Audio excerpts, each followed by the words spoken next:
اعوذ باللہ من الشیطان الرجیم بسم اللہ الرحمن الرحیم اللہم صل علی محمد وآل محمد۔ مومنین سلام علیکم، میں ہوں سید شاہد حسین میثم نہروی اور پروگرام ہے کام کی بات۔ آج ہم قرآن مجید کا 25واں یعنی 25 پارہ یا پارٹ ڈسکس کرنے جا رہے ہیں، اور اس میں سب سے پہلے میں نے جس آیت کو چنا وہ سورہ حامیم سجدہ کی 49 اور 50 نمبر آیت ہے۔ اس میں ارشاد ہو رہا ہے کہ انسان ایسا ہے کہ اگر اس پر کوئی مصیبت آتی ہے تو وہ نا امید اور مایوس ہو جاتا ہے، لیکن جب تکلیف کے بعد اللہ اسے اپنی رحمت کا مزہ چکھاتا ہے تو وہ فوراً کہتا ہے کہ یہ تو میرا حق تھا اور مجھے نہیں لگتا کہ قیامت آئے گی۔ کہیں پر قرآن مجید نے کہا کہ جب انسان کو اللہ کچھ دیتا ہے تو وہ کہہ دیتا ہے کہ یہ تو میں نے اپنے علم کے ذریعے حاصل کیا۔ یہاں پر یہ ہے کہ جب اللہ اسے اپنی رحمت کا مزہ چکھاتا ہے، کوئی نعمت دیتا ہے تو وہ کہتا ہے یہ تو میرا حق تھا، اور اس طرح سے بہرحال وہ اللہ کی نعمتوں کا کفران کرتا ہے اور کہتا ہے کہ اللہ نے میرے ساتھ کیا کیا، کچھ نہیں کیا۔ حامیم 53 اللہ کہہ رہا ہے کہ ہم جلد ہی لوگوں کو اپنی قدرت کی نشانیاں اس کائنات میں اور خود ان کے اندر دکھائیں گے، یہاں تک کہ ان پر ظاہر ہو جائے گا کہ وہ یعنی اللہ سچ ہے۔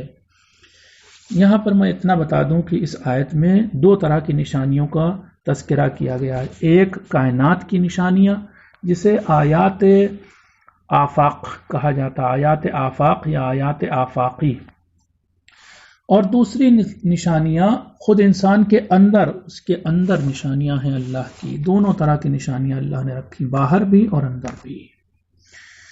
اس سے ثابت ہوتا ہے کہ اللہ واقعاً ایک حقیقت ہے، ایک سچائی ہے۔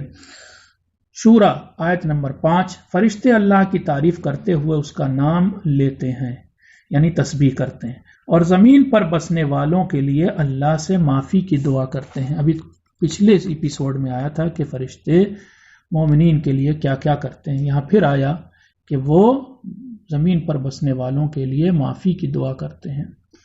شورا آیت نمبر 7 اللہ نے حضرت محمد کے پاس عربی میں قرآن بھیجا تاکہ وہ مکہ اور اس کے آس پاس کے لوگوں کو سمجھا سکیں۔ کیوں عربی میں قرآن آیا؟ اس کی وجہ یہاں پر موجود ہے، اور بھی جگہوں پر آئی ہے قرآن مجید میں۔ شورا آیت نمبر 12 آسمانوں اور زمین کی کنجیاں اللہ کے پاس ہیں، وہ جس کے لیے چاہتا ہے روزی کو بڑھا دیتا ہے اور جس کے لیے چاہتا ہے روزی کو تنگ کر دیتا ہے۔ کیوں تنگ کرتا ہے آگے کی آیات میں آئے گا۔ شورا اے انسانوں، اللہ نے تمہارے لیے دین کا وہی نسخہ دیا ہے جس کا اس نے نوح نامی پیغمبر کو حکم دیا تھا، اور جس کا پیغام اس نے اے محمد آپ کے پاس بھیجا ہے، اور جس کا حکم اس نے ابراہیم، موسیٰ اور عیسیٰ کو دیا تھا۔ اور وہ نسخہ یا پیغام یہ ہے کہ تم لوگ دین کو قائم کرو اور اس میں پھوٹ مت ڈالو۔ کل ملا کر یہ آیت بتا رہی ہے کہ جناب نوح کے زمانے سے لے کر آخری نبی تک دین وہی ہے۔ یہ جو لوگ اکثر غیر مسلم کہتے ہیں کہ صاحب اسلام تو آپ کے حضرت محمد صاحب کے زمانے سے شروع ہوا، ایسا نہیں ہے، اسلام روز اول سے ہے، آپ انہیں یہ بات سمجھائیں۔ ہاں وہ جو کتابیں آئی تھیں مثلا توریت اور زبور اور انجیل، وہ اس کڑی کی اگلی کتاب قرآن ہے، اور انبیاء میں آخری نبی ہمارے پیغمبر ہیں۔ شورا آیت نمبر 14 لوگوں نے فرقہ بندی تب کی جب ان کے پاس اللہ کی طرف سے علم آ چکا تھا، البتہ ان کی یہ فرقہ بندی ان کی آپسی دشمنی کی وجہ سے تھی۔ تو قرآن نے یا پیغام خدا نے آ کر کے کوئی ان کے بیچ میں جھگڑا نہیں کروایا، بلکہ لوگ آپسی دشمنی کی وجہ سے آپس میں جھگڑے۔ شورا آیت نمبر 15 اے محمد آپ اللہ کے اسی ایک دین کی طرف لوگوں کو بلائیے، اور اس راہ میں اس طرح جمے رہیے جیسا کہ آپ کو حکم دیا گیا ہے، اور لوگوں کی خواہشوں پر مت چلیے۔ شورا آیت نمبر 15 اے محمد آپ اپنے مخالفوں سے کہہ دیجئے کہ ہمارا عمل ہمارے ساتھ اور تمہارا عمل تمہارے ساتھ ہے، اس لیے ہمارے درمیان بحث کی کوئی بات نہیں۔ پھر یہاں پر میں کہوں گا کہ جو لوگ یہ کہتے ہیں کہ اسلام جھگڑے لڑائی کا مذہب ہے، دیکھیں یہاں پر صاف صاف لکھا ہے کہ تمہارا عمل تمہارے ساتھ، ہمارا عمل ہمارے ساتھ، اور بحث کی بھی کوئی بات نہیں، جاؤ اپنا تم کام کرو، ہم اپنا کام کرتے ہیں۔ شورا 17-18 تم کیا جانو شاید قیامت قریب ہو، جو لوگ اسے نہیں مانتے وہی اس کے آنے میں جلدی مچاتے ہیں، مگر جو لوگ اسے مانتے ہیں وہ اس سے ڈرتے ہیں۔ تو قیامت کو ماننے والے لوگ قیامت سے ڈرتے ہیں۔ شورا آیت نمبر 20 جو انسان آخرت کی کھیتی چاہتا ہے ہم اس کی کھیتی میں اضافہ کر دیتے ہیں، اور جو انسان اس دنیا کی کھیتی چاہتا ہے ہم اسے اس دنیا میں ہی دے دیتے ہیں، پھر آخرت میں اس کے لیے کوئی حصہ نہیں ہوگا۔ ایسی آیات پہلے بھی گزر چکی ہیں جہاں پر یہ کہا گیا کہ جو لوگ یہ کہتے ہیں جو اللہ کو دینا وہ ہمیں اسی دنیا میں دے دیں، تو ان کے لیے آخرت میں کچھ نہیں ہوگا بلکہ آگ ہوگی۔ شورا آیت نمبر 23 اے محمد آپ مسلمانوں سے کہہ دیجئے کہ میں تم سے اس سچے پیغام کو پہنچانے کے بدلے کچھ نہیں مانگتا سوائے اپنے قرابت داروں کی محبت کے۔ قل لا اسألکم علیہ اجرا الا المودۃ فی القربى، آئے مودت جو آپ اکثر سنا کرتے ہیں۔ اب اس میں جو ہے صاف صاف لکھا قرابت دار، اس میں بھی ایک گوشہ نکال دیا اہل سنت حضرات نے، انہوں نے کہا کہ یہاں پر نبی کے قرابت دار، نبی کے خاندان والوں کی محبت تھوڑی نہ مانگی جا رہی، بلکہ اللہ کہہ رہا ہے تم اپنے، اے مسلمانوں تم اپنی فیملی والوں سے محبت کرو۔ تو یہ تو ویسی بات ہو گئی کہ ہم دن بھر ایک مزدور سے کام لیں اور جب مزدوری دینے کا ٹائم آئے تو مزدور ہم سے کہے کہ بھائی آپ ہماری مزدوری یہ ہے کہ آپ اپنے بچے کو اپنے چاکلیٹ دلا دیجئے یا اس کو 100 روپے دے دیجئے۔ ایسی مزدوری تو نہیں ہوتی۔ جو انسان یہ کہہ رہا کہ میں مزدوری نہیں مانگتا تو اس کا مطلب مجھے چاہیے مزدوری سوائے اس چیز کے میں اور کچھ نہیں مانگتا۔ شورا 23 جو انسان نیکی کرتا ہے اللہ اس کو اسی نیکی کو معاف کیے گا، جو انسان نیکی کرتا ہے اللہ اس کی اسی نیکی کو بڑھا دیتا ہے۔ شورا آیت نمبر 24 اللہ جھوٹ کو مٹا دیتا ہے اور سچ کو اپنے کلمات یعنی پیغام کے ذریعے پکا کر دیتا ہے۔ شورا آیت نمبر 27 اگر اللہ اپنے بندوں کی روزی بہت زیادہ بڑھا دے تو وہ بے قابو ہو جائیں گے، اس لیے اللہ ایک خاص مقدار میں اسے اتارتا ہے، یعنی آسمان سے روزی جو اتارتا ہے ایک نپی تلی مقدار میں۔ یقیناً وہ اپنے بندوں سے اچھی طرح آگاہ ہے اور انہیں دیکھنے والا ہے۔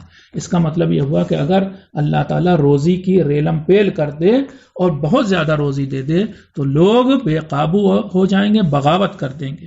شورا آیت نمبر 30 اے لوگوں جو مصیبت تم پر آتی ہے وہ خود تمہارے اپنے برے کاموں کی وجہ سے ہوتی ہے، اللہ تو تمہارے بہت سے گناہوں کو معاف کر دیتا ہے۔ شورا آیت نمبر 32 اور اس اللہ کی نشانیوں میں سمندر کے وہ جہاز بھی ہیں جو پہاڑوں کی طرح اونچے ہوتے ہیں۔ ہو سکتا ہے آپ کہیں کہ وہ پانی کے جہاز تو انسان بناتا ہے، لیکن وہ اتنے اونچے جہاز پانی کے تیر کیسے پاتے ہیں پانی پر؟ یہ اللہ کا بنایا ایک قانون ہے کہ جس کو ہم نے پہلے بھی ڈسکس کیا تھا کہ بوئنٹ فورس ہوتا ہے کہ جو اپورڈ ڈائریکشن میں لگتا ہے۔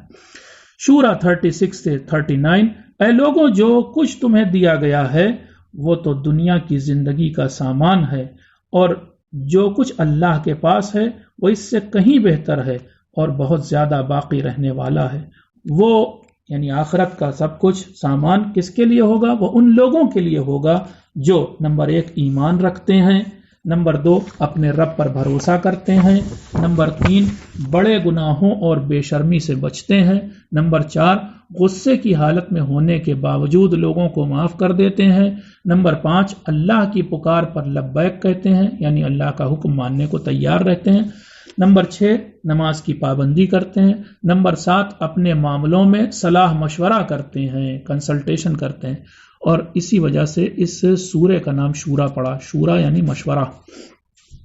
اور نمبر 8 جو کچھ اللہ نے انہیں دیا ہے اس میں سے بانٹتے ہیں، اور نمبر 9 جب ان پر ظلم ہوتا ہے تو وہ ظلم کے سامنے نہیں جھکتے اور ایک دوسرے کی مدد کرتے ہیں۔ شورا آیت نمبر 40 برائی کا بدلہ اسی کے برابر برائی ہوتا ہے، البتہ جو اسے معاف کر دے اور صلح کر لے تو اس کا ثواب اللہ کے ذمے ہوگا، یعنی اتنا زیادہ ثواب ہے کہ بس اب اللہ ہی دے سکتا اس ثواب کو۔ جان لو کہ اللہ ظالموں کو پسند نہیں کرتا۔ شورا آیت نمبر 41-42 وہ آدمی جس پر ظلم کیا جائے اگر وہ کوئی جوابی کاروائی کرے تو اس پر کوئی الزام نہیں، الزام تو اس انسان پر ہے جو لوگوں پر ظلم کرتا ہے اور زمین پر بلا وجہ فساد پھیلاتا ہے۔ ایسے لوگوں کے لیے بڑا دردناک عذاب ہوگا۔ کل ملا کر کے اپنا دفاع یعنی ڈیفنس کرنا قرآن نے جائز قرار دیا ہے۔ شورا آیت نمبر 47، اے لوگوں اپنے رب کی پکار پر جواب دو اس سے پہلے کہ وہ دن آ جائے جس کا ٹلنا ممکن نہ ہو، یعنی قیامت سے پہلے تم اللہ کے پیغام کو سن لو اور اسے قبول کر لو۔ شورا آیت نمبر 48، اے محمد اگر لوگ آپ سے منہ پھیریں تو جان لیجئے ہم نے بھی آپ کو ان کا محافظ بنا کر نہیں بھیجا، آپ تو صرف پیغام کو پہنچانے کی ذمہ داری رکھتے ہیں۔ شورا آیت نمبر 51، کسی انسان کے لیے یہ مناسب نہیں کہ اللہ اس سے سیدھے سیدھے بات کرے مگر یہ کہ وحی کے ذریعے اور پردے کے پیچھے سے، یا پھر ایک پیغمبر یعنی فرشتے کو بھیج کر جو اللہ کی مرضی کے مطابق ایک خاص قسم کا پیغام پہنچاتا ہے۔ کل ملا کر یہ کہا جا رہا ہے کہ اللہ کسی نبی سے بھی ڈائریکٹلی بات نہیں کرتا، اگر وہ بات کرتا ہے تو تین طریقے سے، یا تو وحی کے ذریعے سے یعنی اس کے دل میں اپنی بات ڈال دیتا ہے، یا دوسرا طریقہ یہ کہ پردے کے پیچھے سے جیسے کہ معراج میں پیغمبر سے بات کی، اور یا پھر اللہ ایک فرشتے کو بھیجتا ہے، وہ فرشتہ بھی اللہ کا پیغمبر ہوتا ہے اور اس کے ذریعے اپنے نبی تک پیغام پہنچاتا ہے۔ تین طریقے ہیں۔ شورا آیت نمبر 52، اے محمد آپ لوگوں کی رہنمائی بالکل سیدھے راستے کی طرف کرتے ہیں۔ زخرف آیت نمبر 3، اللہ کہہ رہا ہے کہ ہم نے اس کتاب کو ایک عربی قرآن بنایا تاکہ تم لوگ اسے سمجھ سکو، اس لیے بھی اللہ نے قرآن کو عربی میں نازل کیا تاکہ ہم اسے سمجھ سکیں۔ زخرف آیت نمبر 5، کیا ہم صرف اس وجہ سے کہ تم لوگ بہت زیادتی کرتے ہو تمہیں نصیحت کرنا چھوڑ دیں؟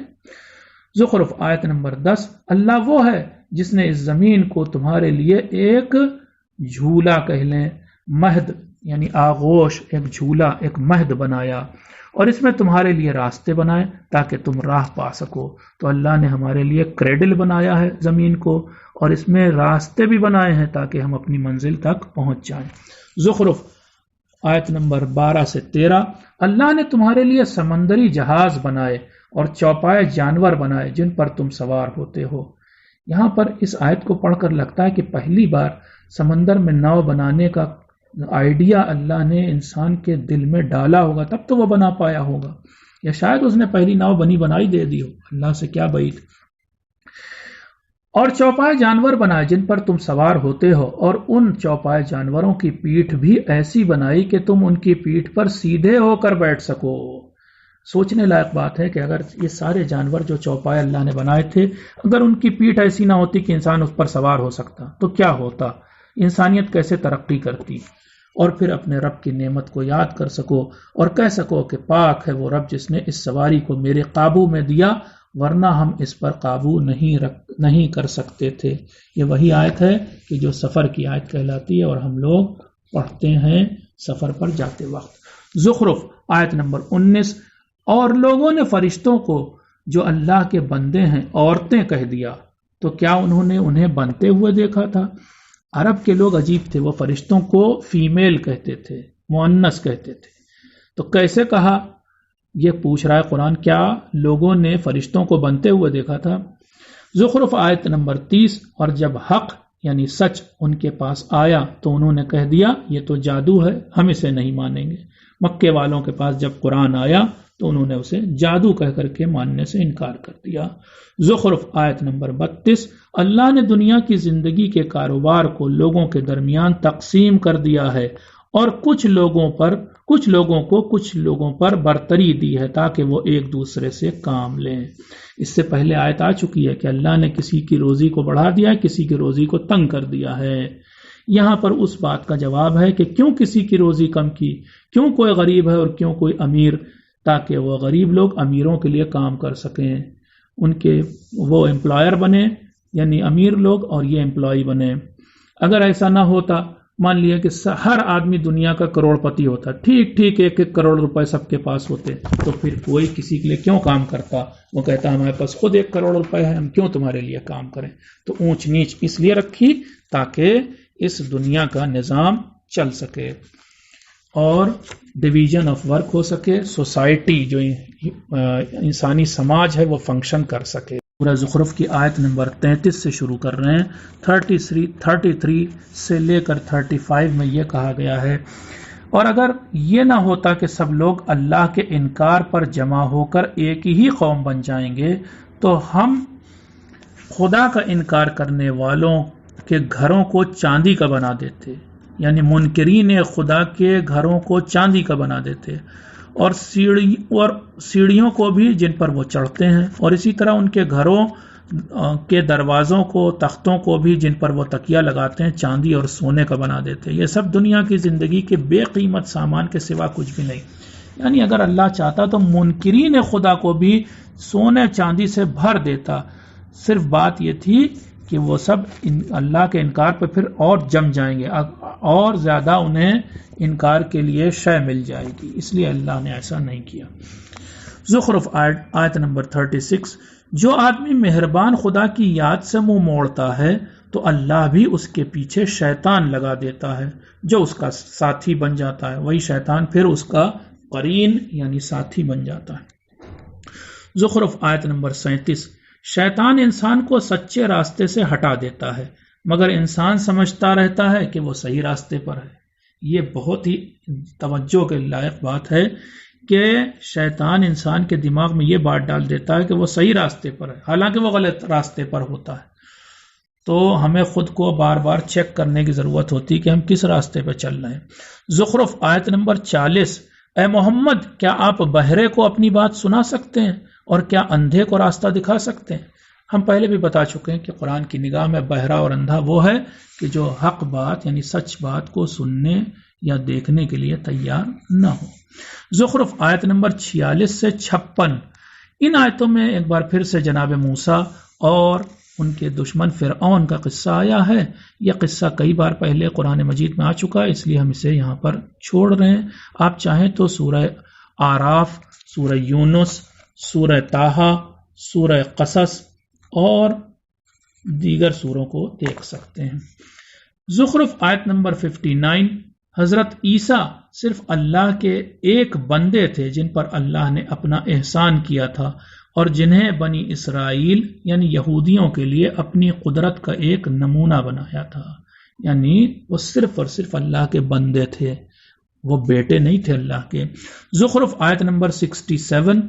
قیامت کے دن سارے دوست ایک دوسرے کے دشمن بن جائیں گے سوائے ان کے جو اللہ سے ڈرتے ہیں. یعنی خوف خدا رکھنے والے لوگ تو پھر بھی قیامت کے دن ایک دوسرے کے دوست رہیں گے، لیکن جو لوگ اللہ کا خوف نہیں رکھتے وہ سارے کے سارے دوست ایک دوسرے کے دشمن ہو جائیں گے. زخرف آیت نمبر 77. قیامت کے دن جہنمی لوگ جہنم کے دروغہ کو پکاریں گے اور کیا کہیں گے؟ اے مالک، تمہارا رب ہمیں موت دے دے تو اچھا ہے. وہ کہے گا اب تو تمہیں ہمیشہ اسی میں رہنا ہے. یہ بتا دوں میں یہاں پر کہ جہنم کے دروغہ یعنی جو فرشتہ جہنم پہ بٹھایا گیا، معین کیا گیا، اس کا نام مالک ہے. زخرف آیت نمبر 86. اور کافر لوگ اللہ کو چھوڑ کر جن خداؤں کی پوجا کرتے ہیں ان کو تو قیامت کے دن سفارش کا کوئی حق نہیں ہوگا، مگر ان لوگوں کو سفارش کا حق ضرور ہوگا جنہوں نے دنیا میں سچ کی گواہی دی ہوگی اور وہ اسے یقین کے ساتھ جانتے بھی ہوں گے. اب سچ کی گواہی کا کیا مطلب؟ جو کچھ سچ ہے، اسلام سچ ہے، قرآن سچ ہے، اللہ کے پیغمبر سب سچ ہیں، خاص طور سے آخری نبی، ان سب کی جس نے گواہی دی ہوگی ان کی بات کی ہوگی. زخرف آیت نمبر 88 سے 89. یہ وہ قوم ہے جو کبھی ایمان نہیں لائے گی، اس لیے اے محمد ان سے منہ پھیر لیجئے اور کہہ دیجئے سلام، یعنی سلام ہو تم پر. یہاں پر مکے والوں کی بات کی جا رہی. اتنے زیادہ ضدی اور اڑیل تھے کہ وہ کسی حالت میں ایمان لانے کو تیار نہیں تھے، تو پیغمبر کو حکم ہوا کہ آپ ان سے منہ پھیر لیجئے اور ان کو سلام کیجئے. میں جو بات کہنا چاہتا ہوں یہاں پر وہ اہم یہ کہ حتیٰ ضدی بت پرستوں کو بھی سلام کرنے کا حکم دیا گیا تھا. اس لیے سلام کوئی ایسی چیز نہیں کہ ہم صرف مسلمز کو ہی کریں. دخان نیا سورہ ہے، آیت نمبر 4. شب قدر میں ہر پکے کام کا فیصلہ کر دیا جاتا ہے. دخان آیت نمبر 10 سے 11. اس قیامت کے دن سے ہوشیار رہو جب آسمان بالکل نمایاں دھواں لے کر آئے گا اور لوگوں کو ڈھانپ لے گا. اس میں آسمان کو کہا گیا کہ بالکل صاف دھواں بالکل ہو کر کے آئے گا، نمایاں دھواں ہو جائے گا، اور دھواں جو ہے وہ عربی میں دخان کہلاتا ہے، اسی لیے سورہ کا نام دخان پڑا ہے۔ دخان آیت نمبر 16، قیامت کے دن اللہ بڑی زبردست چوٹ لگائے گا اور ظالموں سے ضرور انتقام لے گا۔ دخان آیت نمبر 25 سے 28، فرعون اور اس کے ساتھی ڈوب تو گئے مگر اپنے پیچھے نہ معلوم کتنے باغات، چشمے، کھیتیاں اور محل چھوڑ گئے جنہیں اللہ نے بعد میں دوسروں کو دے دیا۔ آپ نے کبھی سوچا کہ فرعون اتنا سب تھا اس کا سب کیا ہوا اس کے جانے کے بعد، وہ محل، باغات؟ تو یہاں اس کا جواب ہے۔ دخان آیت نمبر 32، اللہ نے اپنے علم کی بنیاد پر بنی اسرائیل یعنی یہودیوں کو ساری دنیا پر برتری دی تھی۔ آپ سوال کریں کہ بنی اسرائیل کو برتری اللہ نے کیوں دی، تو یہ جواب ہے کہ اللہ نے کوئی خاص بات جانتا تھا اللہ ان کے بارے میں، جس کا یہاں تذکرہ نہیں ہوا، اس بنا پر اس نے برتری دی تھی۔